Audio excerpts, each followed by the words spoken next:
What's going on, everybody, and welcome to the channel. Today we're going to listen to and react to some of the latest news headlines.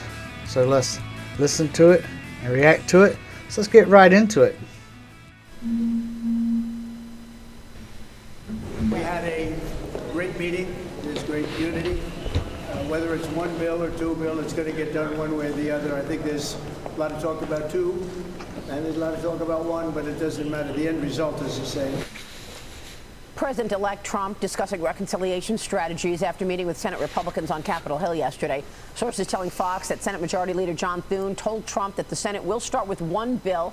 They'll approach this with one bill to start with. However, they are prepared to split the bill into two parts if things get one big happy bill bogged down and they don't see the support that they need for everything in that one bill. House Speaker Mike Johnson told me he wants to have one bill containing tax cuts, border funding, energy, and raising the debt ceiling on Trump's desk by April, the latest May. Joining us now is South Carolina Congressman Ross Norman. But that sounds good. Financial Services and Rules Committees. Congressman, good to see you. Thank you so much for being here.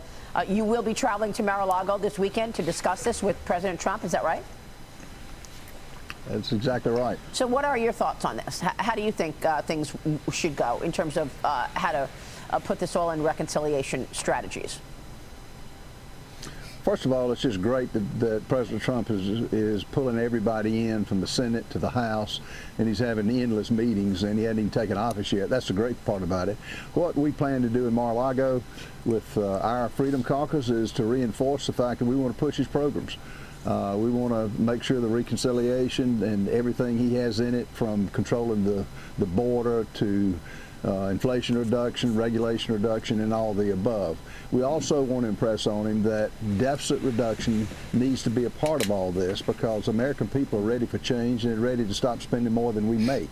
So that's our message. So do you worry that it's just too much in one bill? I mean, you know, I spoke with a couple of senators already, and some of them said there's absolutely no way that I'm voting yes to raise the debt ceiling. Others said there's absolutely no way that I'm going to agree to any SALT deductions. I mean, all of this stuff is expected to be in that first bill, along with the border money, along with defense money, and, of course, energy permitting. Is that too much for one bill?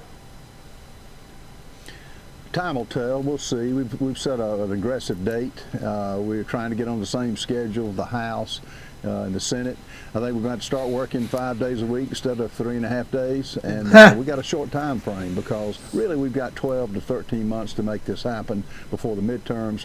And I like President Trump's message to those who are holding hostages. He says all hell's going to break loose. Any Republican that doesn't vote to cut spending and to really promote President Trump's agenda, all hell should break loose. And I believe that, and President Trump, I think, will make that happen. And if it's one bill, Maria, or two bills. What exactly does all hell break loose mean? I mean, I agree, you know. I don't know about all hell breaking loose, but, you know, let's get stuff done. And, you know, border and taxes, inflation, all that stuff's very important. And, but yeah, I don't know exactly what they mean by all hell's going to break loose. Maybe they'll let us know on that. We'll see, but there's a move now. Tax policy takes a while. You've got to get agreement with that. Yeah. But at the end of the day, it's got to happen, and I think it will. Yeah, I mean, I think when you say holding Congress hostage, is that basically what we're seeing happen with the New York and California lawmakers who are insisting on getting the SALT deduction in there and lifted? Will they not buy into the border money without that? Well, everybody's got to give some, Maria. I'm not going to get everything I want. Right. I mean, if it's up to me, I cut $15 trillion, or give it a good shot to get this, you know, the financial house in order for America. But, you know, there are no red lines now. Everybody's going to have to take the position that we're going to make this happen. We've had 4 years of misery. We've had 4 years of betrayal of America, and now it's time to come together. But I think we will, and I think Mike Johnson will lead our group, our House members, and not everybody's going to get what they want. Right. And you know, a pie has a lot of different ingredients. We got to come to finalize it. And have you spoken with your colleagues from New York and California about that? Do they understand that, or are they digging in that they're not going to vote yes on the border money unless they get their SALT deduction in there? Look, they're realists. I mean, I know that's important for them, but every dollar spent in Washington has got an advocate. But now we're at the end of the runway as far as getting this financial house in order. But I think they'll come around. So, Congressman, they've been elected. How unified is the party? I mean, obviously you were originally a no vote on the House Speaker, Mike Johnson, and then you spoke with President Trump. You ended up voting for him on the first ballot. What happened? What changed your mind? President Trump changed his mind. If that's the deal, I don't know. Maybe this Mike Johnson guy will turn out to be a better fellow than we maybe anticipate. I don't know. What changed my mind is, and the reason I did that, Maria, as far as the optics, and the media asked me, it looked like y'all were confused and disunified. I don't care about optics. I care about outcomes. And the fact is, I was tired of 1,548-page bills and 12 hours to read it. That happened after the November elections. I was tired of not really taking these things seriously as far as cuts or conservatives on different committees. And all my ask was, can we put a stop to excessive spending? Can we put a stop to suspension bills where it takes Democrats to vote to pass it? Democrats are not for any type cuts at all. So, and I think we're unified, Marie. I think we will be, because we got one shot at this, particularly reconciliation. And I think we'll be unified, and I think we'll come together on it. I mean, do you think you're going to put an end to the 1,500-page bills and forced to read them in 48 hours? I mean, no. Do you think you made the point? Do you think you'll be able to make change? Well, I mean, for your listeners, who would sign a 1,548-page bill and read it in 12 hours? Right. No doubt. President Trump, he says all hell ought to break loose if that happens. Yeah, I'm simply, it's true. I'm at the end of the road with making excuses. You can spend all the taxpayers' money if you want. Now's the time to use some accountability and cuts, and it's got to accompany being this reconciliation, but I think it will be. I mean, I was struck that in that first spending bill, you had this item in there where Congress could block a subpoena of records, and that basically put the kibosh on any expectations that Trump would want to see what Liz Cheney was doing with the January 6th commission. Was that killed at the end of the day, or was that still cover it up? Trying to cover it up. No, I think that was killed along with it. We had a pay raise for Congress. How does that work out? What kind of return on investment is that? Yeah. No, it worked out the 116-page after that. But still, Maria, there's no excuse for that. We need to stay up there 7 days a week if it takes it. And now's the time. There is no backtracking on this now. Congressman, thank you very much. Great to talk with you. Ralph Norman joining us. We appreciate it. We'll be watching your work, sir. Welcome back. Well, the CEO of the Panama Canal Authority is denying President-elect Donald Trump's claim that China is now controlling the Panama Canal, a vital trade route, telling the Wall Street Journal yesterday, quote, the accusations that China is running the canal are unfounded. China has no involvement whatsoever in our operations. Trump has been calling for the U.S. to take control of the Panama Canal, as well as take control of Greenland for national security reasons, he said. He refused to rule out taking both territories by military force. Denmark's foreign minister said Greenland could become independent if it wants, it's what residents want, but it's unlikely to become a U.S. state. U.S. Secretary of State Anthony Blinken also pushed back on Trump's calls to acquire Greenland. Watch this. The idea expressed about Greenland is obviously not a good one, but maybe more important, it's obviously one that's not going to happen. So we probably shouldn't waste a lot of time talking about it. Joining me now is retired two-star Marine Corps General and the Panero Group CEO. He is the author of If Confirmed, an insider's view of the national security confirmation process, Arnold Panero. General, great to see you. Thanks very much for being here. To be here. So you have real authority on the Panama Canal. You heard what Anthony Blinken said. Your thoughts? Maria, I was a Senate staffer when President Carter sent the Panama Canal Treaty to the Senate to be ratified. My boss was very concerned about protecting the neutrality of the canal because it was so important to our economy and national security. So we drafted a reservation that was adopted as part of the Senate ratification process that allows the United States of America to protect the canal in perpetuity. So if the neutrality of the canal is threatened, if the international security is threatened, we have the right to intervene militarily if we need to. My thought here is that we ought to have Mike Waltz, as he takes over as National Security Advisor, direct an updated assessment of those two provisions. Number two, the U.S. Southern Command, the President should direct the commander of the U.S. Southern Command, and that's why it's so important to get his Secretary of Defense confirmed on day one to update their military contingency plan. They're probably updated, but I don't know that for sure. Right. And three, Marco Rubio, when he's up for confirmation before the Senate Foreign Relations Committee, the committee of jurisdiction for that treaty, remind people what the treaty actually says. So we have the absolute right to intervene to protect the neutrality and international shipping of the canal. We want to get to the confirmation process with you in a second, but I mean, I wasn't surprised to hear that China is trying to dominate and China could be controlling. But you heard what the CEO of the Panama Canal said. He said, no, China is not dominating, is not running the Panama Canal. What do you know about them? I mean, it sounds like that would be China's MO, right? But Yeah. I would say it would absolutely be their MO. I don't have personal knowledge. That's why I think it's important for Mike Waltz to get the experts to look and do a detailed assessment of it. China is dominating and marching out militarily, economically, technologically, and diplomatically. So it would be certainly within the way they're doing everywhere else in the world. right, exactly. China. What do you guys think? What do y'all think about the Panama Canal and Greenland situation? One of the questions I have is so many people are criticizing Donald Trump for his statements about the Panama Canal and what he's saying about Greenland. And yet it does seem like common sense in some ways that we would want to have, you know, our interests would be represented by doing these things. What do you say about Greenland? What do you say about the Panama Canal? I would say on Greenland, my older brother Anthony served in the Air Force and actually was stationed in Greenland at Sandstrom Air Force Base, the northernmost post. It's a very important country militarily, economically, and what I would do there also is the same thing. Have Mike Waltz do an assessment. How do we increase our work with Greenland militarily, economically, diplomatically? It's got a lot of natural resources, and then determine and provide a lot of options. What you want to give the commander-in-chief and what I think his incoming national security team will be a range of options to deal with these kind of issues, but you've got to deal with your eyes full open. I mean, the Chinese, again, they're on the march militarily, economically, technologically. Of course. Don't you think this is sending a signal, a really clear signal to China and Russia both? These are sort of symbolic moments where he's saying, like, you're not going to mess with us.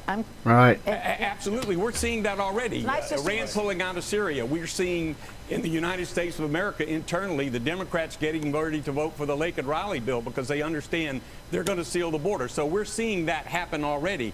But it's really important for this national security team to get on board on day one, and because we have such a broad range of challenges that we've got to deal with in the world and at home, we got to get started. Their motto is ready on day one. I'm confident they'll be ready on day one. The United States Senate needs to give them the people up or down votes on day one so they can get in there and help the president. Mark? We have to make moves because China and Russia are making moves. Yeah. I mean, Right, they've right. been snatching up land in the Arctic.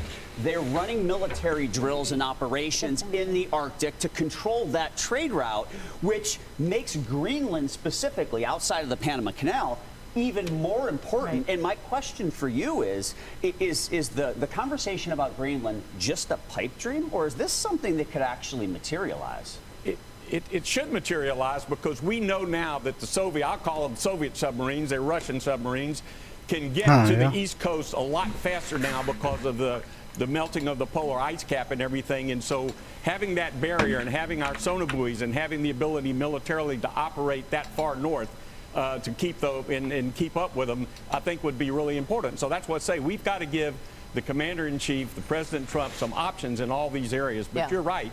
We're way behind the power curve in so many different parts of the world. And you know, he's got to get his team in place. That takes me to the confirmation process. Let's talk about it. Trump's cabinet nominees scheduled to testify ahead and before the Senate next week. Defense Secretary nominee Pete Hegseth and Veterans Affairs Secretary nominee Doug Collins confirmation hearings both slated for next Tuesday, January 14th. The Secretary of State nominee, Marco Rubio, will also testify before the Senate Foreign Relations Committee next Wednesday. That's the 15th. What are you expecting from these hearings? Walk us through this process. You just wrote a whole book about it. Right. I've been doing this for a long time, Maria, and I think the expectation is I think the nominees, all the nominees you just mentioned, are going to do extremely well in their confirmation hearings. The number one thing, though, is for the Senate committees of jurisdiction, the president actually can't technically nominate anyone till the afternoon of January 20th when he's sworn in. He'll go over to the president's room right after he's sworn in, sign the nomination papers, they'll go right in. The committees will already have had their hearings. They can then get a quorum, report the nominations back out to the Senate. Those national security nominations need to deserve an up or down vote on day one. Secretary of State, Secretary of Defense, Director of the CIA, Director of the Veterans of Things, and so and not get delayed. There's a precedent. We've always, for an incoming new president, allowed him to have his Secretary of Defense confirmed on day one, with few exceptions. And so I hope that that's what the Senate will do. I certainly know they will do that with Marco Rubio. I don't believe Doug Collins has any issues. Hopefully they'll get the Director of the CIA in on day one. But Pete Hegseth deserves an up or down vote on day one in the United States Senate. And John Ratcliffe, I would imagine, is going to come along swimmingly. I mean, he's obviously has an incredible resume, and he's slated to be the incoming CIA director. Correct. Chairman Cotton, the new chair of the Senate Select Committee on Intelligence, with his ranking member Mark Warner, they've got the hearing set up. I believe that one should and will move quickly as well. Again, the problem in the Senate is it takes unanimous consent, so all 100 senators have to agree. If they don't agree to allow a vote on one of these nominees on day one, then Leader Thune is going to have to file cloture. There's 30 hours of post-cloture debate. That could delay it 2 or 3 days. We're in a world today where we can't delay for 5 minutes, much less 2 or 3 days. Sure, Jonathan. That's sad. Biden's done put us in a world today where we can't even. We got to get it done. We got to get it done now. Yeah, I think that this next 4 years are going to be very crucial for us. Ask your question about the state of the military currently the things after that are 4 done. years of Joe Biden. I'm glad. I was hoping to ask that as well. I'm so glad you're bringing this up. And it seems to me, anyone I talk to that retires from the military, one of their main complaints is this DEI wokeness that's just basically soul-crushing, morale-crushing, also crushes recruitment. How big of an issue is that, and what does the military need to do to turn it around if it is an issue? Well, let me start with a bigger strategic thing. I do not think we actually have a sufficient national security strategy to deter our adversaries. You want to be able to have deterrence, and for deterrence to work, you have to have the military capability. It has to be credible, and our adversaries have to believe you will use it. We need to be able to deter 2 major theater wars on a near simultaneous basis. Rich Colby coming in as the Undersecretary of Policy, real expert in this area. So you've got to do that. That's step number 1. Step number 2, we've got to basically get our military more prepared and ready than it is to deal in the world we're in. One of the problems we're having, obviously, is these issues of recruiting and some of the areas where they've gone overboard in terms of not doing decisions based on merit and based on capabilities and based on qualifications creates a lot of problems. So all of this DEI and all of this politically correct stuff that was put into the military actually has hurt the military, actually has hurt our defense. I mean, think about where we are with regard to China. And you know, Jack Keane has been on this program every week for several years now, and he's been saying this for so many years. He said we're outmanned, we're outgunned, we're outshipped when you look at the Navy in particular for China versus the United States. Maria, I have immense respect for Jack Keane. Anything Jack Keane says, I'm going to agree with. And the problem is, all of those things are accurate. The problem is we are spending in constant dollars more money on defense than we spent in the peak of the Reagan buildup, and our military is 50% smaller, less fighting capability. That's why I'm excited about what Elon Musk is going to do on Doge, so that we can get back. Elon Musk. We're spending the money. We just aren't getting the military capability coming out the other end. Wow. And the DEI is one of the big problems, as you pointed out. Really an important conversation. You're a Marine, aren't you, sir? Yes, I am. Semper Fi, thank you for your service to our great nation. You're quite welcome. All right, Privileged to be here. General Arnold Prunero. Stay with us. We'll be right back. All right, guys, that's going to do it for this one. Thank you for being here and joining us and listening. Make sure you leave some comments and get your opinions on things and what you think about Greenland and the Panama Canal and what we should be doing there, if that's even anything we should be concerned about at all. Make sure you like, comment, subscribe, and share. Guys, we will see you on the next one.